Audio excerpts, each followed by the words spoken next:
ఆర్కలు అవే ఏమంటారు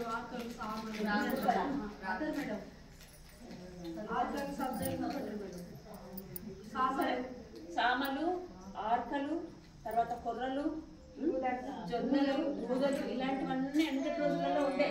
ఇప్పుడు వాటి పంట తగ్గిపోయింది, ఎందుకంటే అది మనం తినడం లేదు కాబట్టి. ఇప్పుడు మళ్ళీ కరోనా వచ్చి ఎప్పుడైతే కొంచెం కరోనా తగ్గిందో అప్పటి నుంచి ఇవి వాడకం కొంచెం స్టార్ట్ అయింది. నెక్స్ట్ ఈ పంటలు కూడా పండించడానికి రైతులను ముందరకు వస్తున్నారు. కాబట్టి మీరు ఇవి మీ ఆహారంలో ఒక భాగం చేసుకోవాలి. రోజుకు ఒక 100 గ్రాముల ఆహారం మనం తీసుకున్నట్లయితే కనీసం 40 గ్రాములన్నా మనకు ఈ గింజ ధాన్యాలు ఉండాలి. గింజ ధాన్యాలు అంటే ఏముంటాయి మనకు? మనం తినే ఆహారంలో రొట్టెలు అది అందరి ఇళ్ళలో ఉండేదే కదా. జొన్న రొట్టె, జొన్న, సజ్జ, రాగి ఇలాంటివి ఇవన్నీ మనం ఖచ్చితంగా ఉండేదే.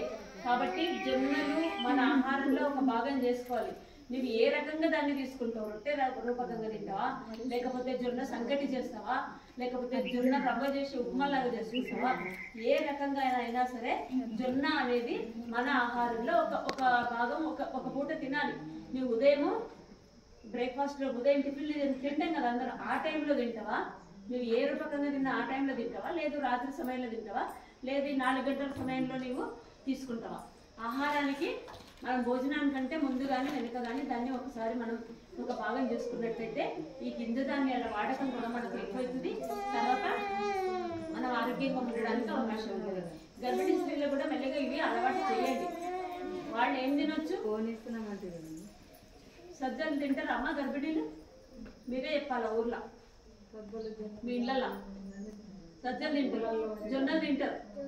జొన్నలు అంటే ఖచ్చితంగా వాళ్ళు రొట్టె చేసుకోవాలంటే జొన్న అయితే ఖచ్చితంగా ఒక పూట అయితే ఉంటుంది మన భోజనంలో.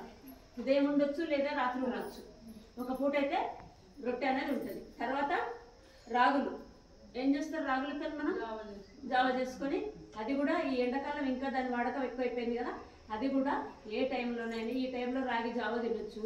తర్వాత మనకు కొంచెం వర్షాలు స్టార్ట్ అయితే రాగి రొట్టె, రాగి లడ్డు ఇలాంటివి చేసుకొని ఖచ్చితంగా మనం ఒక భాగం ఏదో ఒక రూపకంగా కనీసం ఒక 50 నుంచి 100 గ్రాములంత ఆహారమైనా అది మనకు పడాలి. కొర్రలు ఉన్నాయి.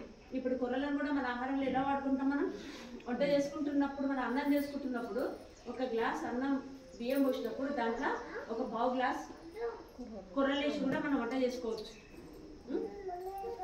ఇట్లా కూడా మన ఆహారంలో కొర్రలు ఒక భాగం అయిపోతుంది. పిల్లలు కూడా ఇప్పుడు అలవాటు చేయండి. చిన్న పిల్లలు ఉన్నారు కదా, ఈ అడల్సెంట్ గర్ల్స్ బాయ్స్ ఉంటారు కదా, వాళ్ళకు కూడా ఒక్కటే అన్నము లేదా మ్యాగీలు, ఇంకా బయటికి వెళ్తే ఇంకేముంటాయి? పిజ్జాలు, బర్గర్లు, చిప్స్, కుర్కురేలు ఇలాంటివి ఉన్నాయి కదా, అవి వాడకం తగ్గించి మీరు వీలైనంత వరకు మీ ఇంట్లోనే ఈ పదార్థాలతో పిల్లలకి ఏమైనా రుచికరంగా చేసి పెట్టగలిగితే పిల్లల ఆహారాన్ని మారుతారు. దానివల్ల ఏమవుతుందంటే పిల్లలలో బలం పక్క నుండి ఊబకాయ వస్తుంది. అవి ఎన్ని తింటారో తెలియదు. ఒక ప్యాకెట్ సరిపోతుంది ఆ పిల్లలకి? సరిపోదు. 1, 2, 3 వరుసగా వేస్తూనే ఉంటారు అవి. ఎందుకంటే వాటి రుచి పిల్లల నోటికి సరిపోతుంది. మనం పెట్టి చెప్ప తిండ్లు తినరు వాళ్ళు. కాబట్టి వాటి జోలికి పోనీయకుండా మీరు ఇంట్లో ఇవి కానీ, ఇప్పుడు ఈ కొర్రలతో బిస్కెట్స్ చేయొచ్చు, కొర్రలతోని ఉప్మా చేయొచ్చు. రకరకాలుగా మీరు ఆహార పదార్థాలలో వాటిని ఒక భాగం చేసుకొని ఇప్పుడు పెరిగే పిల్లలు కూడా ఇస్తే పిల్లలు ముందు భవిష్యత్తులో బలంగా ఆరోగ్యంగా ఉండడానికి అవకాశం ఉంటుంది. కాబట్టి మీరు ఇవన్నీ కూడా మీ పిల్లలకు తినడం అలవాటు చేయండి. ఇది ఏదో మేము చెప్తున్నామని కాదు, మీరు అలవాటు చేసుకొని చూడండి. ఖచ్చితంగా మీ ఇంట్లో మీకు ఒక 21 రోజు ఒక ఉదయం పూట రొట్టె తినండి, మధ్యాహ్నం భోజనంలో మీరు ఆ కుర్రలు వాడండి, మళ్ళీ రాత్రిపూట తినేటప్పుడు ఏదైనా ఒకటి రొట్టెలో అన్నంతో పాటు మీరు ఏం తినగలిగితే అవి మీరు ఆహారంలో చేర్చుకుంటే ఖచ్చితంగా మన లైఫ్ స్టైల్ మారిపోతుంది. ఇప్పుడు ఏంటి, ఆ అన్నం ఒకటే తినడం వల్ల మీరు అందరూ చూస్తూనే ఉంటారు. వందల ఇక్కడ పెట్టిందా ఇది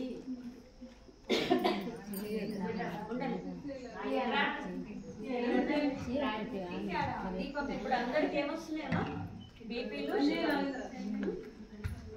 అక్కడ ఇప్పుడు అందరికి చూడండి, ఒక 10 మందిని తీసుకుంటే దాంట్లో 8 మందికి బీపీనో షుగరో ఉంటుంది కదా. ఎందుకు ఉంటుంది? మన జీవనశైలి దానికి కారణం. ఆ వెనకటి రోజులలో మీ ఇళ్లలో ఉండే మీ నాయనమ్మలు కానీ, మీ అమ్మమ్మలు కానీ, మీ అక్కలు, మామలు, పెద్ద మనుషులు ఇంట్లో ఉన్నారు కదా. ఇప్పుడు 60 ఏళ్ళు దాటిన వాళ్ళు ఇంట్లో వాళ్ళకి ఏమైనా రోగాలు ఉన్నాయా?